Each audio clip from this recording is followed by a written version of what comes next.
propagation learning. What does this word back propagation means? Back propagation here means something is being inputted and we receive the output and we do the back propagation for changing certain values.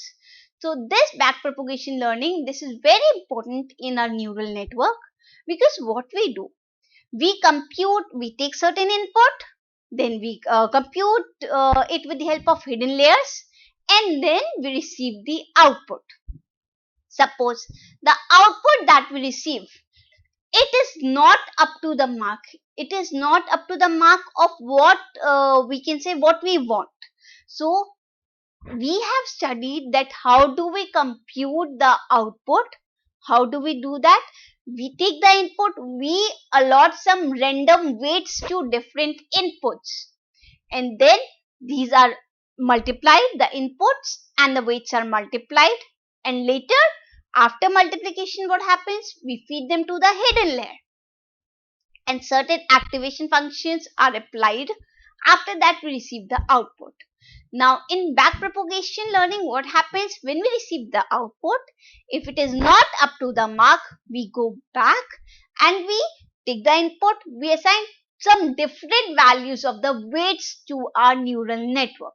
So that is backpropagation learning. It means we will move forward. If we do not get the satisfied output that we want, then we can go back and make some changes into the variables. So this is called backpropagation learning. The main feature of backpropagation are that they are iterative, recursive and efficient method through which it calculates the updated weight to improve the network until it is being able to perform the task for which it is being trained. So what happens in backpropagation learning? It is basically an iterative procedure. Iterative means it will keep on happening till when? Till we receive the output that until we are not able to perform the task that our network is, which is being it is for trained for. So for a single training example, backpropagation algorithm, they calculate the gradient of the error function.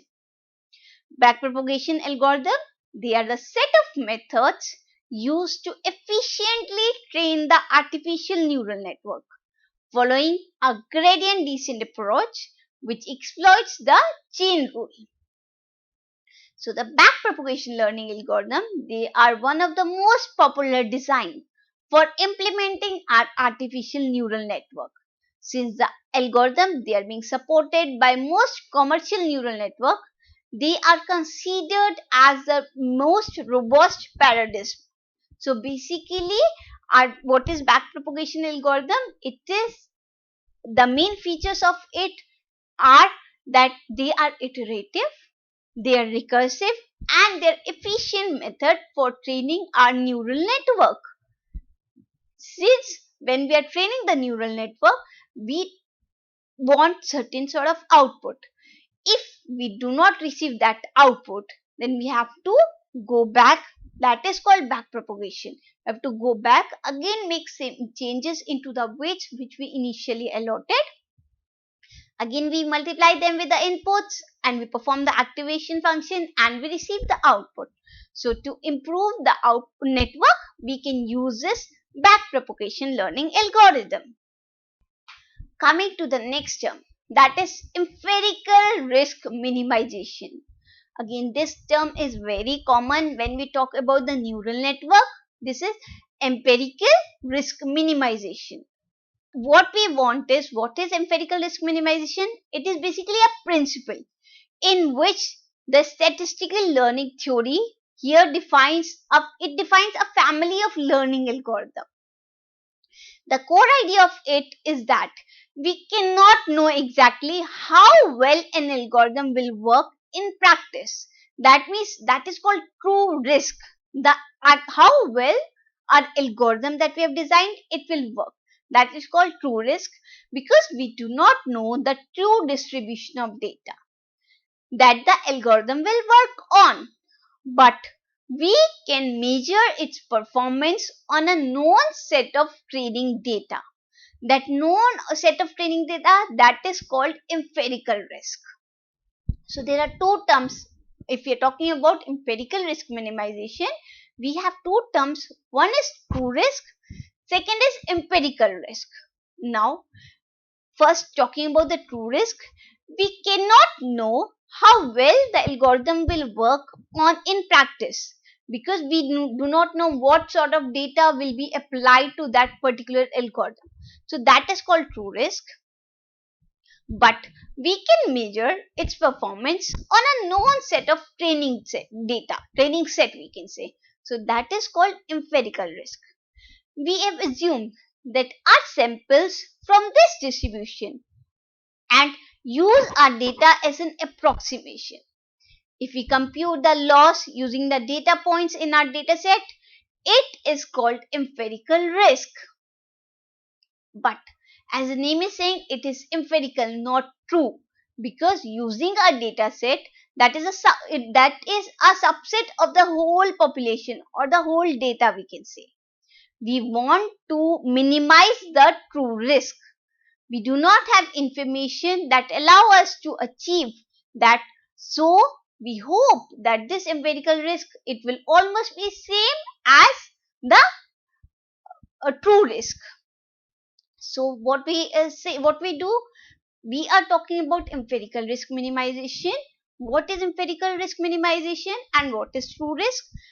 True risk is that applying the algorithm on the whole set of data, then what output comes, that is a true risk. And empirical risk is a risk that we calculate on our training set that we are using when we are building an algorithm for our neural network.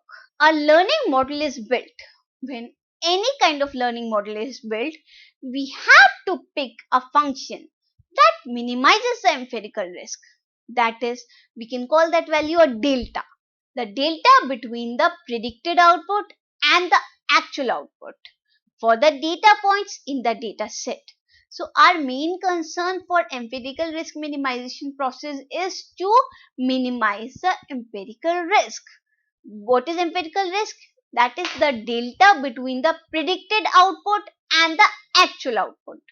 So the process of finding this function, it is called empirical risk minimization.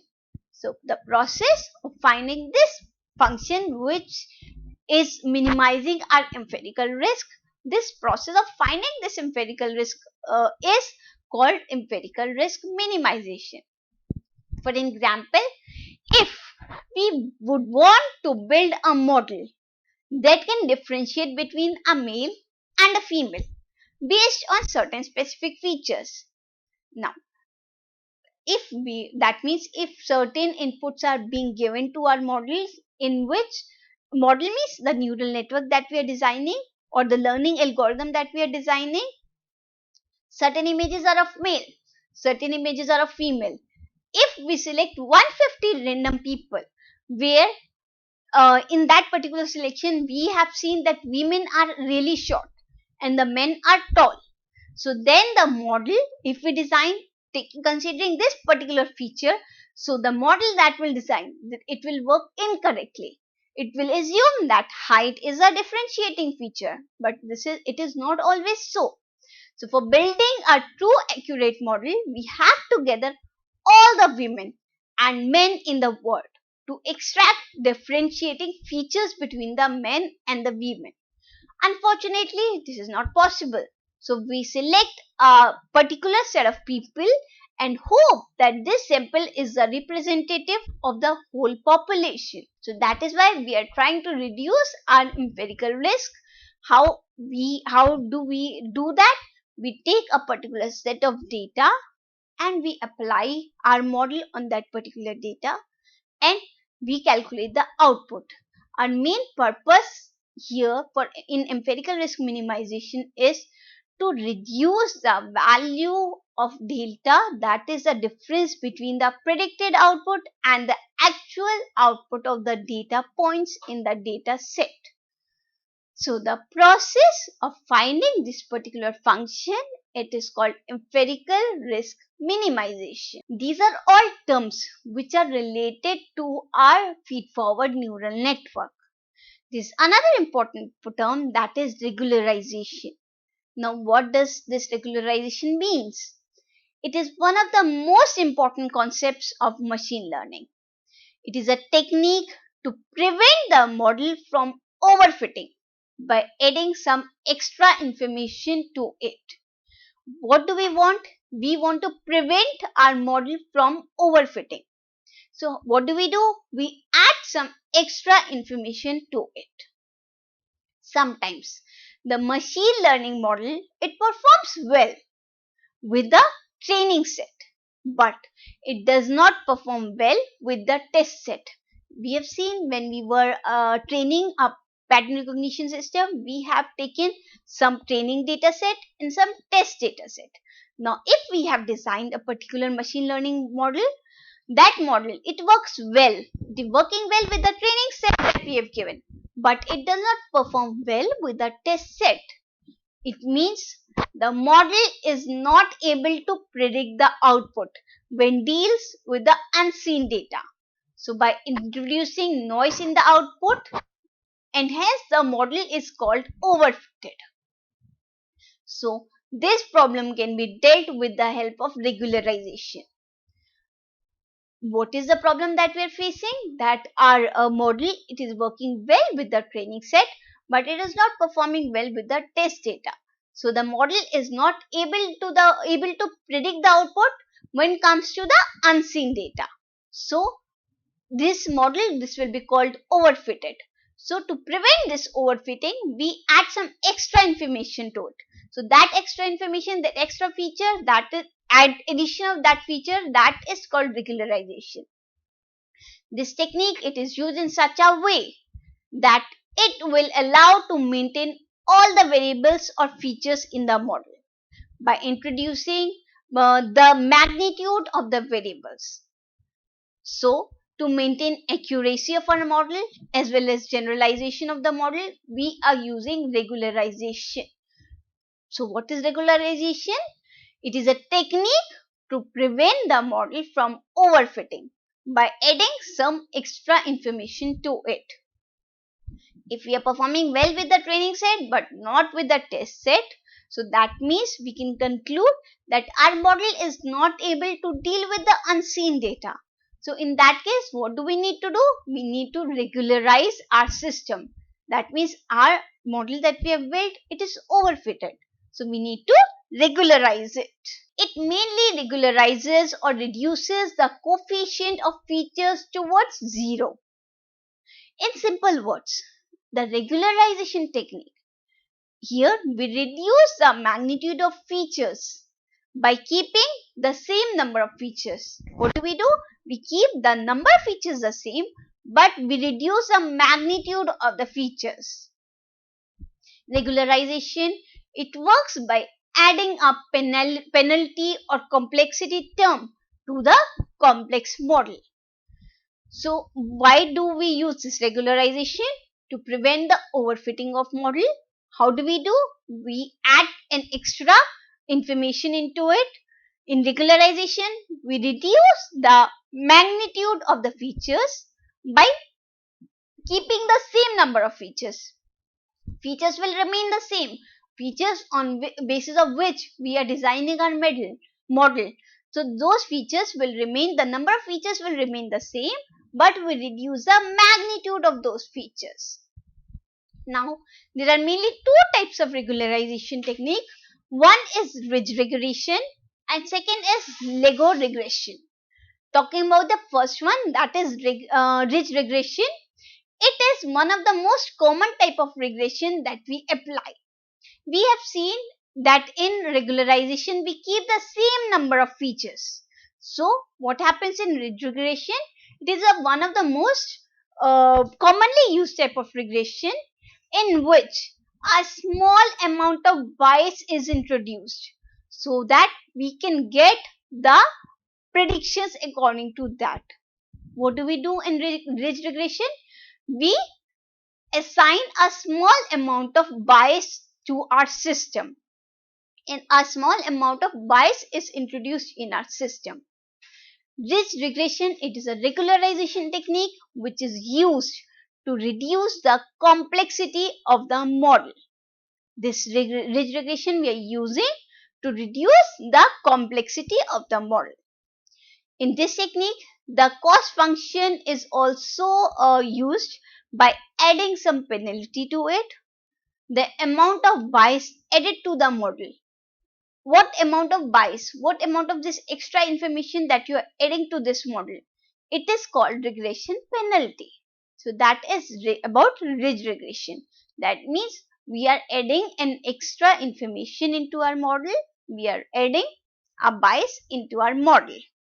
Talking about the lasso regression, lasso regression is another regularization technique to reduce the complexity of the model. LASSO stands for least absolute and selection operator. It is almost similar to the ridge regression, except that the penalty terms, it contains only the absolute weight instead of a square of the weight. So if we are talking about ridge regression, everything remains the same, except that the penalty terms, it contains only the absolute weight instead of the square of weights. Since it takes the absolute values, hence it can shrink the slope to 0. Whereas ridge regression, it can only shrink the slope near to 0. So this lasso regression, it is also called L1 regularization. Ridge regression, if we differentiate between ridge regression and lasso regression, ridge regression, it is mostly used to reduce the overfitting in the model, and it includes all the features present in it. Like in ridge regression we have seen, obviously it is trying to reduce the overfitting of the model, but we include all the features in it. While in lasso regression also we are trying to reduce the complexity of the model, but here we are doing some form of feature selection. Whatever features we have taken for that, we are doing some form of feature selection for our lasso regression. So these are two types of regularization technique, lasso regression and ridge regression, that are basically being used to prevent the model from overfitting, and they're being used to introduce some form, to add some form of extra information or some form of bias into our model that we are designing.